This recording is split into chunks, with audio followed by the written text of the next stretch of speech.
Welcome back. Look, as we approach November, we start thinking about how important it is that young people, know the essentials of being a registered voter. And with our sponsors at PSU, students can sign up for political science courses and learn more than you can imagine about politics. And here to share some of those details with us is senior instructor at PSU, Jack Miller. Hi, Jack. Hi. Thank you so much for being here. Of course, I love talking about politics. Yes. So tell me, what is your approach when you're teaching? You teach political science. How do you approach that in the classroom?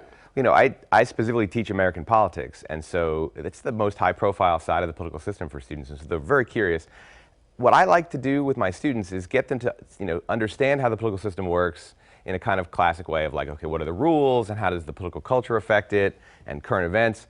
But I like to also get them to think about politics from the inside. Why do the people who are doing what we're seeing in the commercials, campaigns, speeches, why are they doing it that way?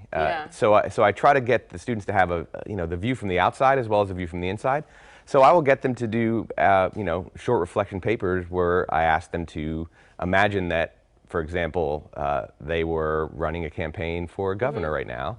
I have my students actually in one of my campaign classes, they run me for office. It's a 10-week simulation, and they have to figure out what I stand for, figure out what the voters want, how to, construct a campaign narrative. They actually do Facebook ads for me and mailers to send out. That sounds like such a fun course and a fun way to learn about politics, because some people can think it's politics, so much to learn, and I'm not really interested, but this sounds like a fun way to approach it. And also, politics, it's gross, it's terrible, the people who do it must be greedy, power-hungry jerks. But, it's their people who are, and I say constantly to my students, politics is a human endeavor, and the people who do it are like you, know, and I want you to be able to see what it's like, and I think that gives them a better appreciation for some of the stuff they see that is ugly and that is outraging, and hopefully they'll get less confused by what they see. Do you think that more kids are interested in political science now? I mean, we had the whole huge 2020 and things like that. Are you finding that more or less students are involved? Political science is booming, and as a political science professor, I get asked to come on television and talk to reporters way more often than I did 10, 20 years ago. There's a lot of interest, and what I've noticed is there's a lot more emotion.